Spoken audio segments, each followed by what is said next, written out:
여러분 안녕하세요. 믿고 보는 원불대 불교 대백과의 원영입니다.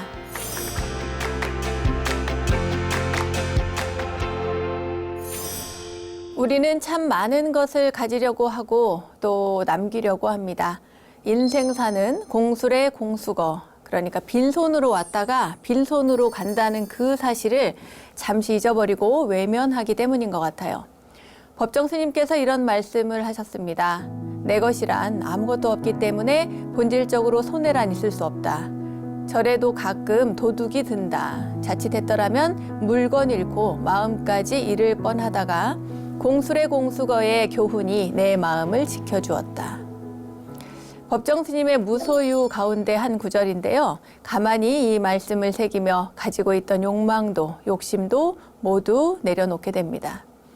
오직 남길 수 있는 것, 또 우리가 받을 수 있는 것, 그것은 바로 부처님과 진리의 말씀이겠죠. 그리고 그것은 영원히 위대한 유산이 되어서 세상의 등불로 자리할 거라는 생각을 해봅니다.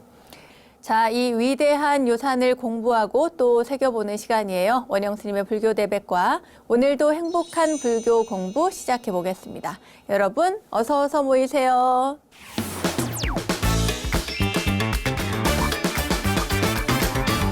원영 스님의 불교 대백과 첫 순서는 알고 보면 약이 되는 수많은 불교 이야기들과 불교 지식을 내 안에 원영 스님의 불교 대백과 지식인 시간입니다. 향을 사르며 부처님 제자가 되겠다고 다짐한 불자라면 불자들의 참된 신행생활의 기본이 되는 예불에 대해서 제대로 알고 가야겠죠. 이러한 취지로 지난 시간 예불에 대해서 자세히 알아봤는데요. 예불에는 부처님이 계신 큰 법당에 올리는 예불 외에 여러 보살님들께서 계시는 각 전각에 올리는 예불이 있습니다. 그래서 오늘은 예불 번외편으로 각단 예불에 대해서 상세하게 알아보려고 하는데요. 오늘 시간도 놓쳐서는 안 될 것 같습니다.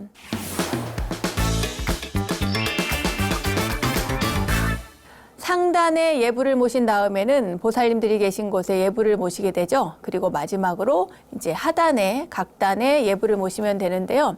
큰 절의 경우에는 각단이 이렇게 전각이 다 따로 있지만 별채를 가지고 있지만 작은 절에서는 이 작은 법당 안에 부처님도 계시고 신중님도 계시고 또 산신님도 계시고 뭐 이런 경우들이 많이 있습니다.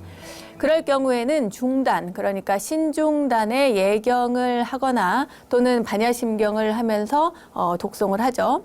그 예경을 마칩니다.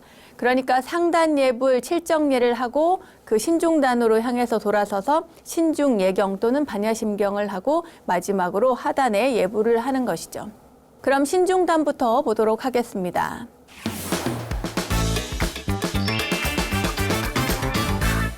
신중단, 이 신중단은 불법을 옹호하는 신중님들, 화엄 성중님들을 모신 단인데요.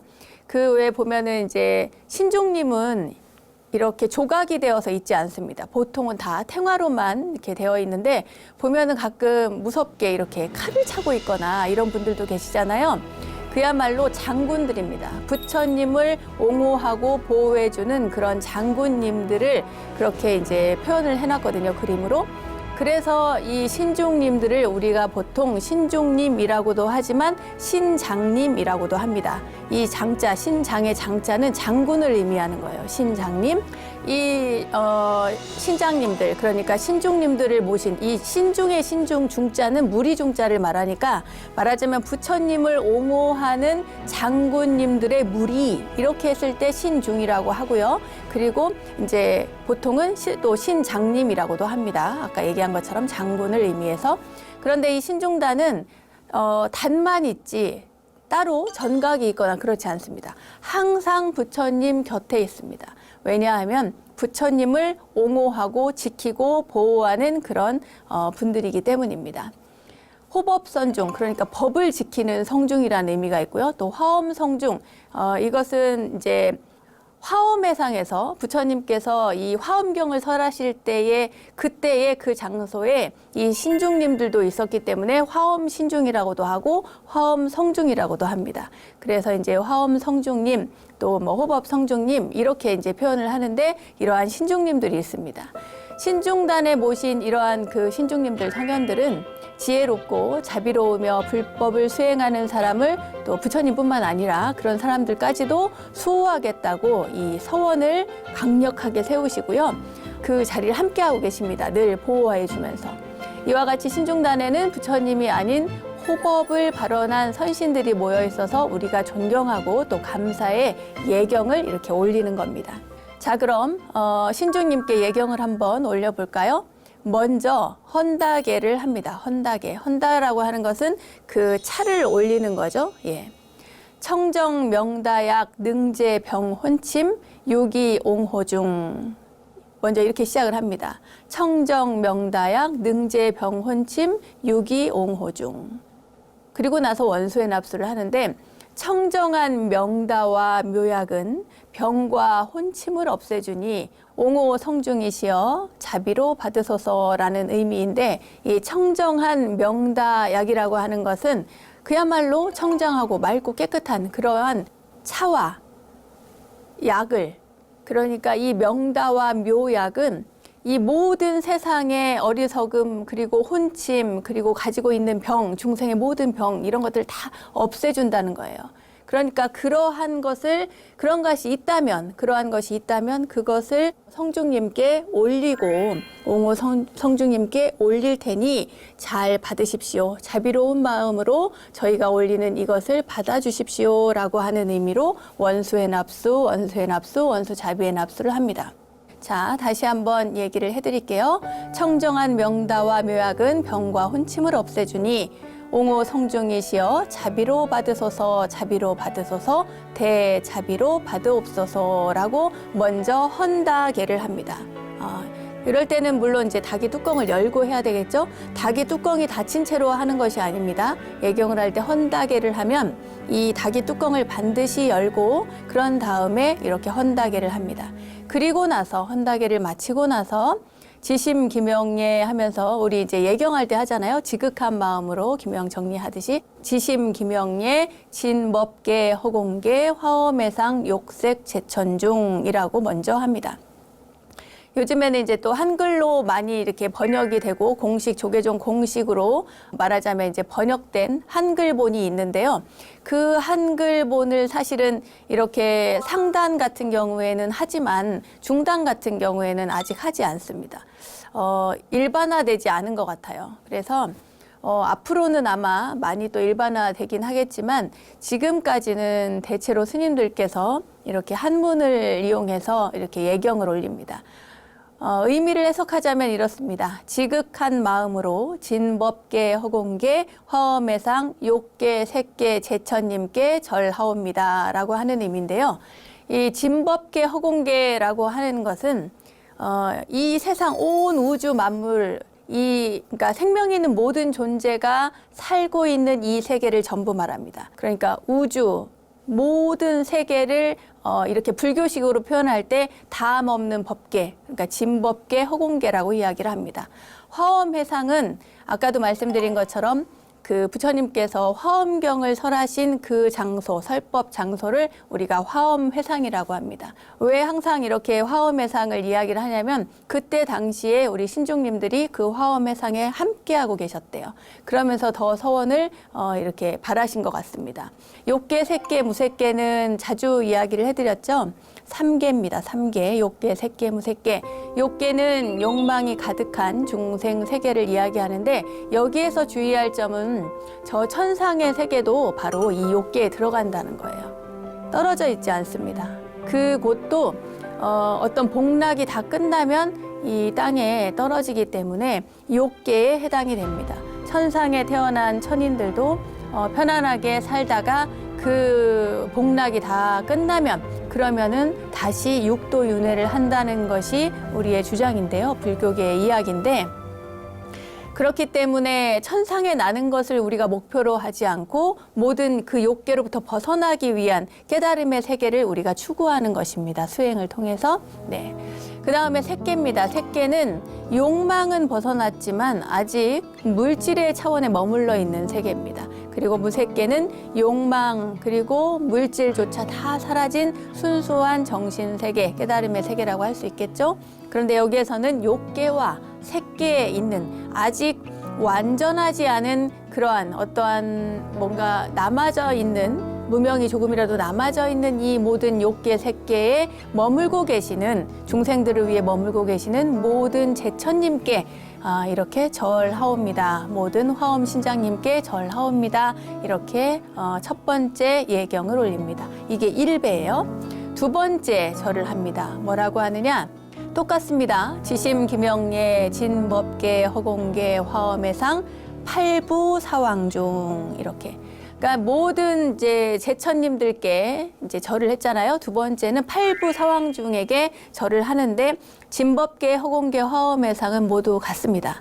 이 세상 끝없는 온 누리, 이 생명이 있는 존재들이 살고 있는 온 우주 법계 그리고 화엄해상에 머물고 계시는 팔부 사왕중, 그러니까 팔부 사왕님께 절한다는 거예요.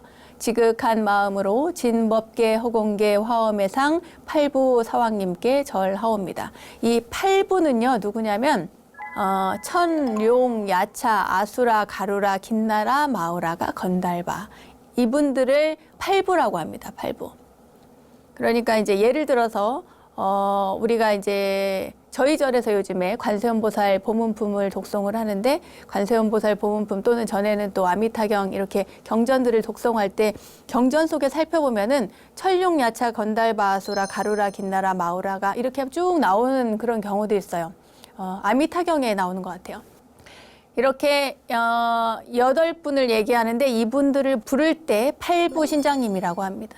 그러면 사왕님은 누구냐? 사왕님은 동지국 천왕, 남증장천왕, 서광목천왕, 북다문천왕. 어디서 많이 들어보셨죠? 네, 맞습니다. 사천왕입니다. 사천왕. 저희가 절에 갈 때 산문을 통과해서 들어갈 때 거기에 이제 뭐라고 할까? 이렇게 장엄해서 되게 뭐 이렇게 무섭게 생긴 분들이 보통 계시잖아요. 좋게 표현해서 해악적이고 또 뭔가 근엄하게 보이기도 하고, 또 요즘에는 좀 다정하게 그리고 재미있게 표현을 해서 이렇게 모시는 분들도 있지만, 원래 옛날 고찰들 보면은 굉장히 막 뭐랄까 강력한 파워를 지닌 분들이라고 하는 그런 이미지를 주는 그런 형상들이 굉장히 많습니다. 이 사천왕을 여기선 사왕이라고 이야기를 합니다. 그러니까 두 번째 절은 팔부 사왕님, 팔부 사천왕님께 절하옵니다라고 예경을 올리는 것입니다. 세 번째는 지심기명예, 진법계, 허공계, 화엄해상, 호법선신중이라고 합니다.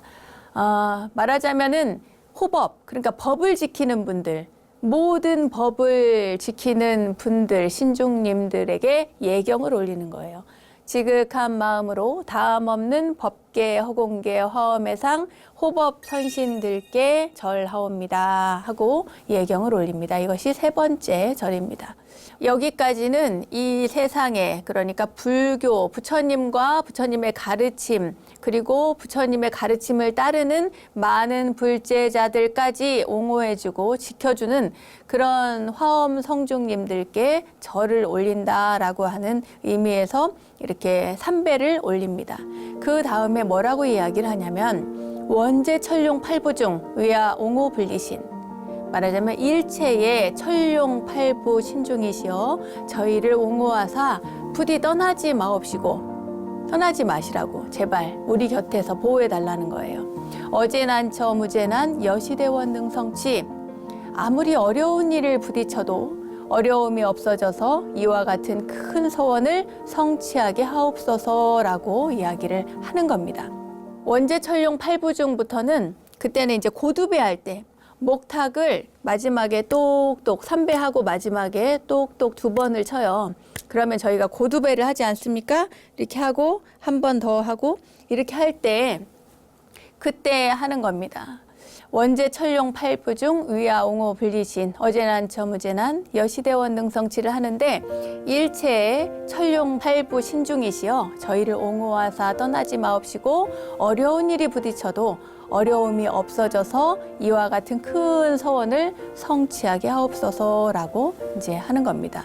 그런 다음에 이제 그 마지막으로 예경을 하고 마치는 인사를 하고 그 다음에 그러니까 그 상단 예경을 마치고 신중단에 또 이렇게 예경을 했잖아요. 그러고 나면 이제 반야심경을 하기도 하고 아니면은 예경을 안 하고 반야심경만 하는 경우도 있는데 그런 다음에는 다시 부처님을 향해서 서서 그 다음에 이제 절을 올립니다. 인사를 합니다. 그때는 뭐 삼배를 하거나 그런 것이 아니고요. 이제 부처님께 인사를 올립니다.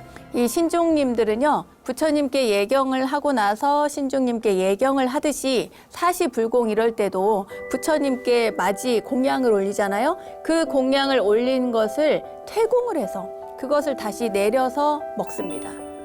특이한 게 뭐냐면 다른 각단에는 이렇게 그 맞이를 별도로 떠서 이렇게 올리거든요. 근데 신중님 같은 경우에 중단 같은 경우에는 부처님께 올린 것을 퇴공받아서 신중단에 올리고 그 공양을 드시게 합니다.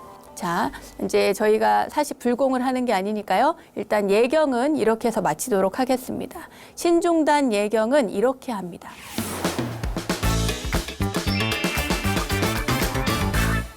이렇게 중단 예경까지 마쳤으니까요. 이제 각 단에 각 누각의 전각에 예경을 올리도록 할 건데요. 먼저 극락전 예불부터 소개를 해드리도록 하겠습니다. 그런데 자 그럼 극락전이 어떤 곳인가 여러분들이 이렇게 고개를 갸우뚱하실 것 같아서요. 그 극락전에 대해서 먼저 소개를 조금 해드리도록 하겠습니다. 극락전은 아미타 부처님이 계신 곳이죠. 아미타 부처님이 모셔져 있는 곳을 극락전이라고 하는데 왜 그러면 아미타 부처님을 모신 곳을 극락전이라고 할 것인가? 왜냐하면 아마 다 아실 겁니다. 서방정토 극락세계에 계시는 부처님이 바로 아미타 부처님이기 때문이죠. 자, 그럼 우리는 왜 극락세계에 가려고 할까요? 여러분은 왜 극락세계에 가려고 할까요? 저도 가끔 왜 그렇게들 우리는 극락세계에 가려고 할까? 깨달아서 열반에 들어서 다시는 이 세상에 태어나지 않는 게 좋을 텐데 저는 가끔 그런 생각을 했거든요. 그런데 극락세계라고 하는 것은 일체의 모든 고통이 없고 자유롭고 안락하기 때문입니다.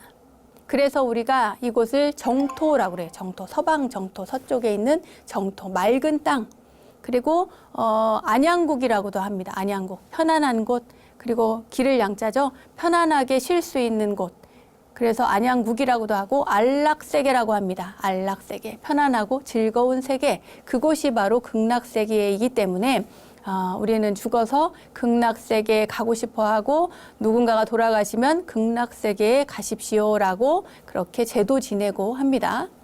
이러한 극락세계의 주불이신 아미타 부처님은 극락에서 늘 중생들을 위해서 설법을 하시는데요. 이를 상징하기 위해서 극락전이라고 합니다. 그리고 아미타 부처님이 모셔져 있는 곳을 아미타전이라고도 하죠. 그리고 그 아미타 부처님을 우리가 뭐라고 얘기하냐면 무량수 열애불이라고 합니다. 말하자면은 수명이 한량이 없어, 끝이 없어요. 그리고 무량수라고도 하지만 무량광이라고도 합니다. 그 빛의 찬란함이 그 빛의 수명이 끝이 없는 거야. 헤아릴 수가 없어요. 그래서 무량수 무량광 아미타 부처님. 그래서 이제 무량수전이라고도 합니다. 자, 여기까지 들으신 분들은 다 아시겠죠? 극락전, 아미타전, 무량수전 이 곳들은 모두 다 아미타 부처님을 모신 곳이다. 이렇게 이해하시면 되겠습니다. 그러니까 말하자면 다 똑같죠. 이 주불인 아미타 부처님을 중심으로 해서 자비를 상징하는 관세음보살님과 지혜를 상징하는 대세지보살님이 이렇게 양쪽에 협시보살로 봉안이 되어 있습니다. 이 대세지보살님은요, 우리가 또 사실은 잘 몰라요. 그죠? 관세음보살님 맨날 관세음보살 하는데 대자비를 상징하는 관세음보살님과 그리고 지혜를 상징하는 대세지보살님이 있습니다. 대세지보살님은 지혜의 빛으로 이 세상의 모든 것을 골고루 비친다고 그래요. 너무 멋지지 않습니까? 저는 이 대세지보살님을 여러분들이 꼭 절에 가면은 극락전에 가면 어느 분이 관세음보살님이신가 어느 분이 대세지보살님이신가 꼭 이렇게 확인을 했으면 좋겠어요. 그 극락전에 가면은 후불탱화가 보이는데요. 후불탱화로는 보통 이제 극락정토를 묘사한 극락회상도를 주로 봉안을 합니다.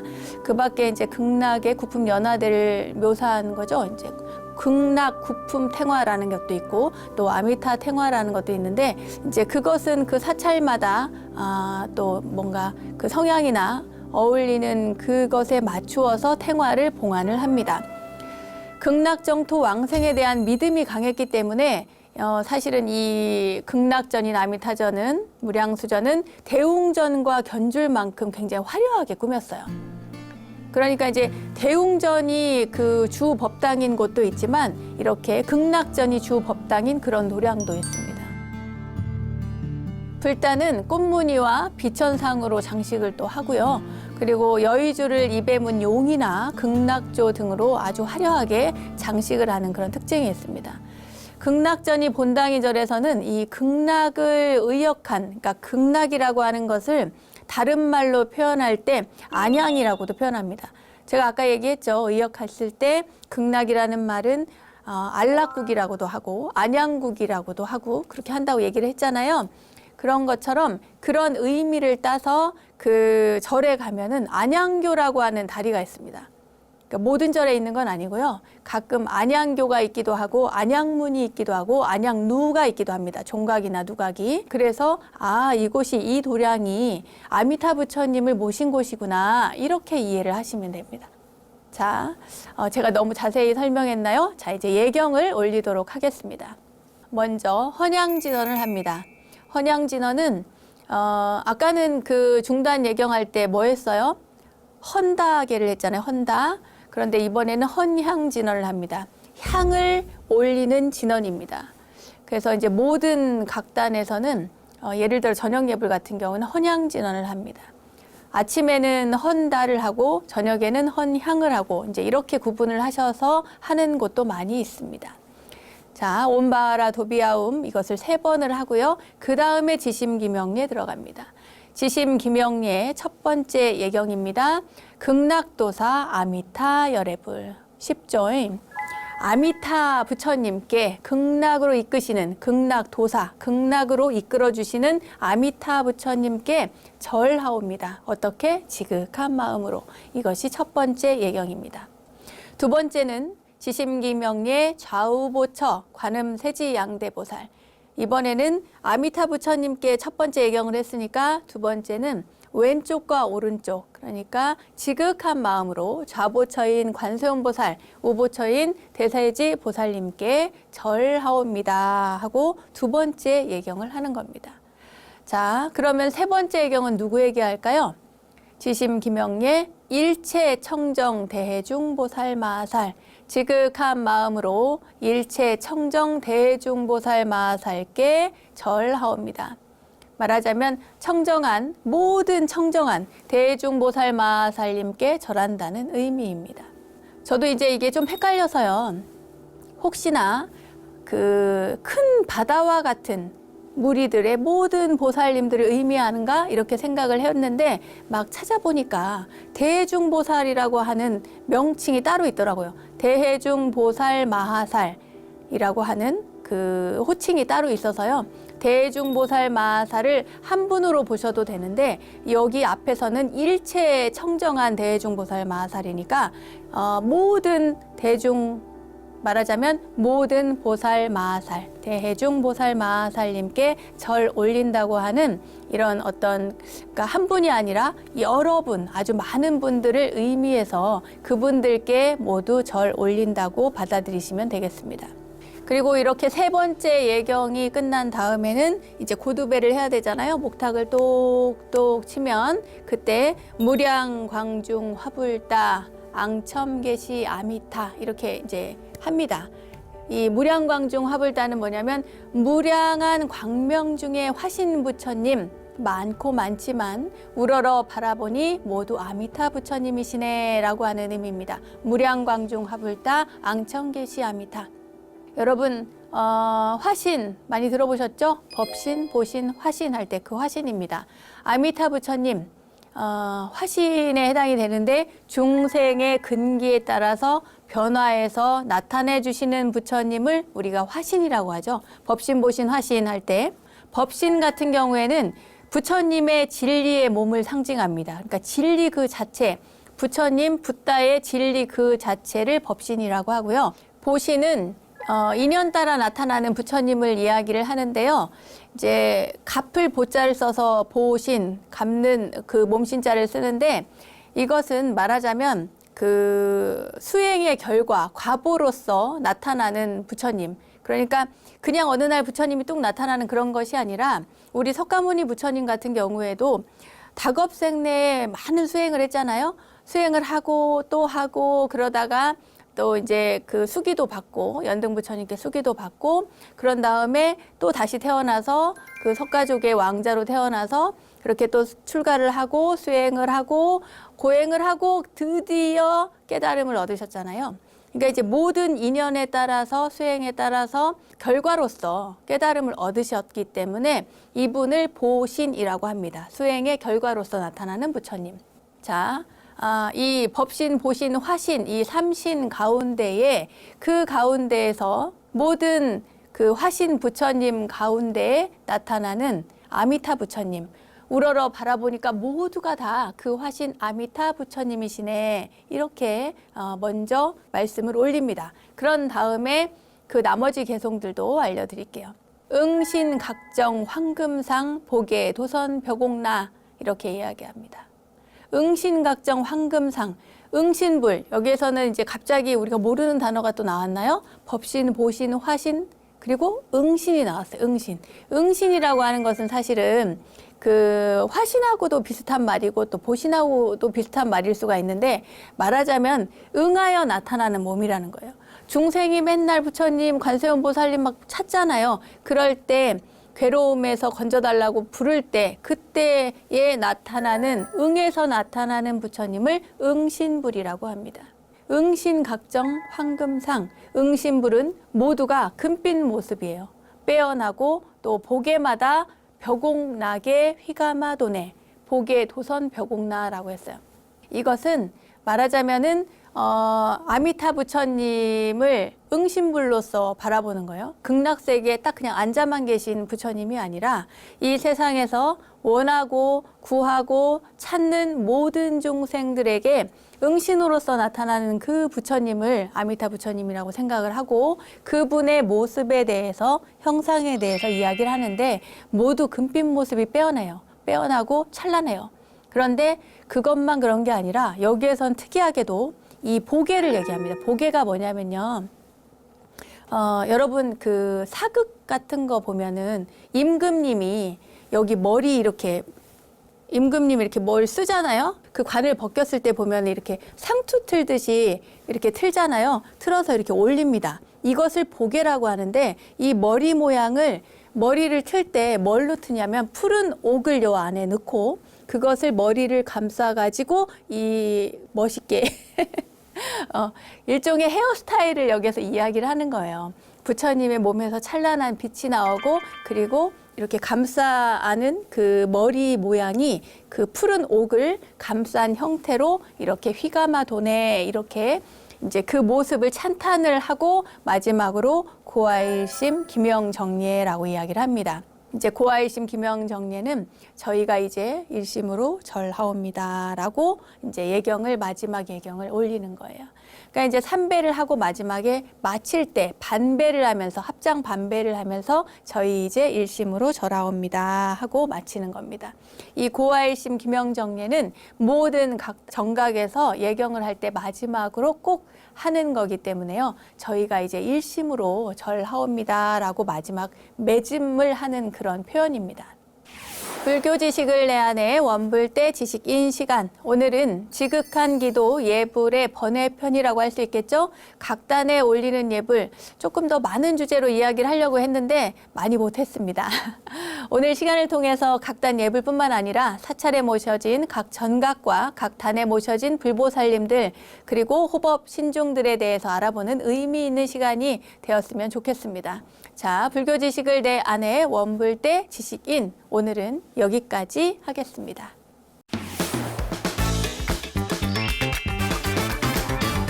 저절로 알게 되는 사찰 이야기, 오늘은 이절로 아니 저절로 시간입니다. 오늘은 신흥사가 자리한 곳이죠. 설악산으로 떠나보겠습니다. 강원도 속초시 설악동과 고성군 토성면 사이에 위치한 바위산. 혹시 어떤 바위를 말하는 것인지 여러분도 짐작이 되시나요? 바로 설악산 울산바위를 말하는 거죠. 명승 제100호로 지정된 울산바위는 병풍처럼 우뚝 솟은 거대한 화강암 덩어리로서 모두 6개의 봉우리로 이루어져 있는데요. 크고 작은 봉우리까지 고려하면 무려 30여 개의 봉우리가 있다고 합니다. 거대한 바위가 하나의 산을 이루고 있어서 동양에서 가장 큰 돌산으로 알려져 있다고 하고요. 그런데 그 명칭 그대로 울산이 아니라 설악산에 자리 잡은 울산바위가 제자리를 찾아가지 않고 설악산에 머물게 된 데에는 대한불교조계종 제3교구 본사인 신흥사에 주석하던 한 동자승의 기지 때문이라고 하는데요. 과연 어떤 이야기인지 지금부터 함께 하겠습니다. 산신령이 금강산을 만들고 있을 때였습니다. 어떻게 하면 이 땅에서 가장 아름다운 산을 만들까 하고 며칠간 이렇게 궁리를 하던 이 산신령은 묘안을 하나 냈습니다. 12,000개의 봉우리를 각각 그 형체가 다르게 조각하면 훌륭한 모습이 될 거라고 생각을 했던 거죠. 그런데 금강산에는 그만큼의 바위가 없었습니다. 그래서 이 산신령은 전국 각지에 있는 산에다가 이제 말하자면 각 산마다 산신령이 있을 거 아니에요? 거기에다가 이제 연락을 해서 큰 바위는 모조리 금강산으로 보내라고 엄명을 내렸습니다. 큰 바위들은 모두 다 그래서 금강산을 향해서 길을 떠나게 되죠. 이때 경상도 울산 땅에 아주 큰 바위가 있었는데 이 큰 바위도 그래? 그럼 가야지. 내가 아마 제일 클 거야 이렇게 생각을 하고 누구에게 뒤질세라 그 금강산에 갑니다. 원래 덩치가 크고 약간 좀 뭐라고 해야 되나 좀 미련한 편? 이렇게 표현하면 안 되나? 아무튼 그런 바위라서 걸음이 빠르지 못하고 일단은 이제 등치가 바위가 너무 크니까요. 걸음이 빠르지 못하고 구르지도 잘 못하고 이제 진종일 올라갔는데 어둠이 내릴 무렵에 지금의 설악산에 당도를 한 겁니다. 날은 저물고 바위가 다리가 아팠다고 하네요. 어떻게 된 건지 더 이상 가고 싶지가 않았대요. 에휴 모르겠다 이왕 늦은 김에 이곳에서 하룻밤 쉬어가자 이렇게 딱 생각을 하고 그곳에서 쉽니다. 그리고 그 다음날 아침에 금강산으로 다시 떠나려고 하는데 그때 금강산 신령이 보낸 파발이 도착했어요. 웬 파발 신령이 바위한테 파발을 보냈는데 그 파발 내용이 뭐냐면 어젯밤 자정으로 금강산은 이미 12,000봉을 다 채웠으니까 더 이상 오지 말라는 그런 분부요 라고 하는 이야기였습니다. 아니 울산에서 떠나가지고 설악산까지 갔는데 이 큰 바위가 얼마나 기가 막혔겠어요. 분하고 막 너무 속상하고 그래서 막 울었대요. 큰 바위가 덩치 큰 울산 바위가 엉엉 운 거예요. 이제 그러고 있는데 한참 넋을 잃고 울고 있는데 그 바위의 모습을 지켜보던 금강산에서 이제 그 파발을 가지고 온 그 사자가 이 설악산이 금강산만큼은 못하지만 그래서 울산 땅보다는 좀 낫겠지. 그러니까 여기에 머무는 게 어떻겠소? 라고 이렇게 제안을 해요. 설악산에 그냥 있으라고 가지 말고.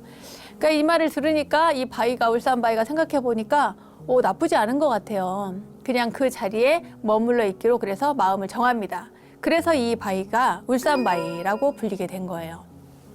지금도 이제 그 울산 바위 밑에 맑게 흐르는 물이 있는데 그 계곡물이 있잖아요. 그런데 그 바위 밑에 그 물이 흐르니까 사람들이 이 바위가 그때 흘린 눈물 때문에 이렇게 맑은 물이 아직도 흐른다고 이야기를 합니다. 아무튼 이런 일이 있은 후에 몇천 년이 지났잖아요. 그러고 나서 조선시대 때 그럴 때는 이제 불교가 굉장히 탄압을 많이 받았습니다. 숭유억불 정책을 쓰던 조선시대였죠. 울산바위 이야기를 들은 울산 원님이 약간 기분이 상한 거예요. 배가 아픈 거죠. 울산바위를 뺏긴 것도 억울한데 설악산이 금강산 다음으로 아름답다는 이야기를 들으니까 굉장히 기분이 나쁜 거예요. 억울하고. 그래서 어느 날 이제 뭔가 복수심 때문에 묘책을 떠올립니다. 설악산의 신흥사를 찾아가서 스님들을 골탕 먹이려고 하는 그런 계획을 세운 거예요. 별꼴이죠, 별꼴. 네. 유생들이 득세하던 그 당시에 스님 몇 명 골리는 것은 별로 어렵지 않았습니다. 그래서 어느 날 해가 어스름이 이렇게 질 무렵에 신흥사 뜰에 교자 한 채가 이제 놓였습니다. 말하자면 이제 그 울산 원님이 거기 신흥사에 온 거예요. 와가지고는 여봐라 하면서 불러요. 울산 고을 원님의 행차시다. 주지스님 계시느냐? 이렇게 이제 불렀습니다. 이 방자한 녀석들아, 너희 설악산에 우리 고향에 우리 고을에 바위가 여기 와 있는데 왜 모른 채 하냐? 이러면서 이제 막 따지는 거예요. 아니, 아닌 밤중에 홍두깨라더니 이게 뭔 일이에요? 그러니까 스님들은 너무 어이가 없는 거예요. 그런데 이 울산의 원님이 하는 말이 더 놀랍습니다. 뭐라 하냐면 올해부터 금년부터 바위 세를 내라는 거예요. 바위 세. 울산 바위가 여기 와 있으니까 울산 바위 세를 바치도록 해라. 만일 그 세를 내지 않을 경우에 너희 절은 앞으로 폐차를 면치 못할 것이다. 이렇게 얘기를 합니다. 참 너무 기가 막히죠? 네. 엄청난 액수의 그 요구를 그때 합니다. 그 원님이. 근데 이제 신흥사는 뭐라 그래요. 울며 겨자 먹는 그런 격으로 매년 꼬박꼬박 바위세를 원님에게 갖다 바칠 수밖에 없었죠. 달란다고 또 이제 줬어요. 이제 그 세상이 이제 그 불교를 억압하는 그런 세상이었으니까 어쩔 수 없었던 것 같습니다.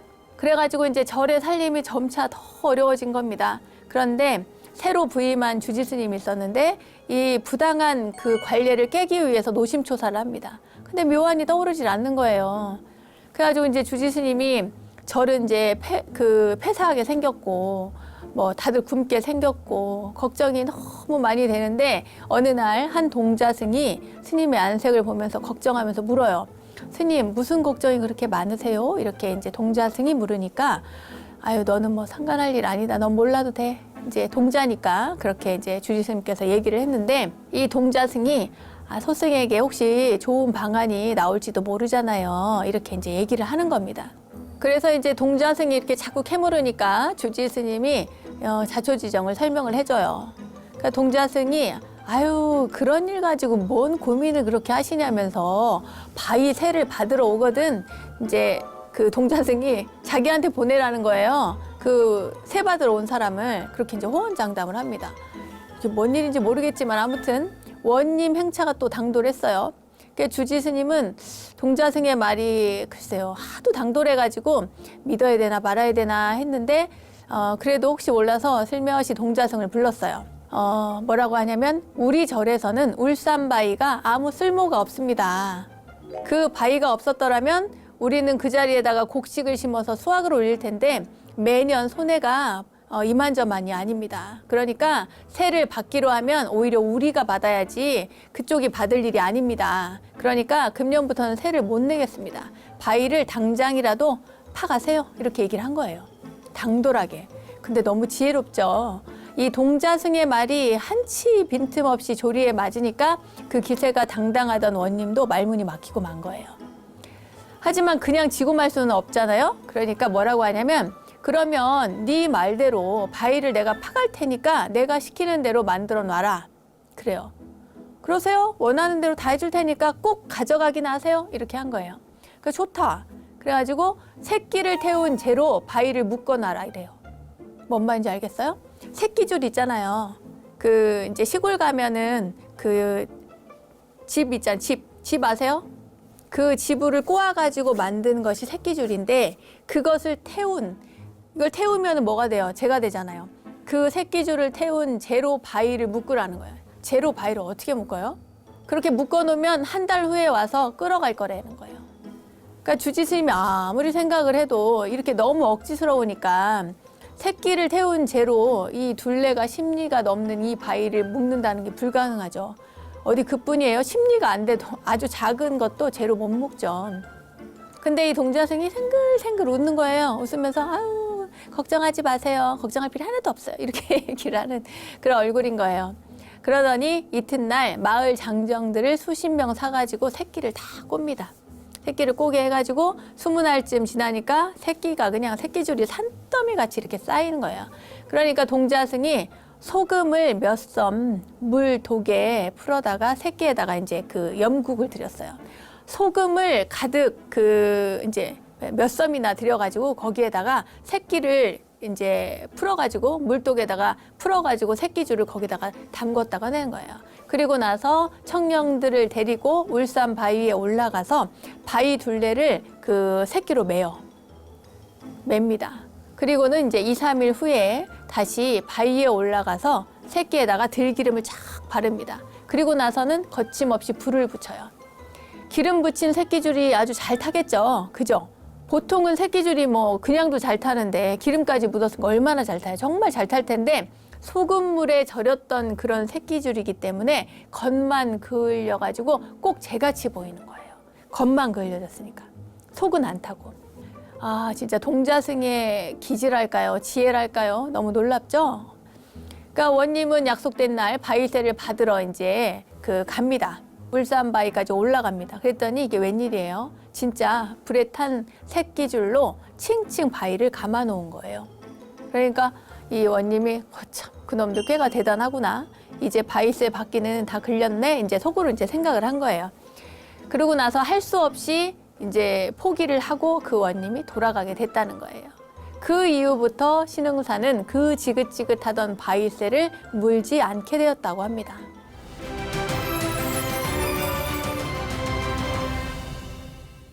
원영 스님의 불교 대백과 오늘도 즐거운 시간 되셨나요?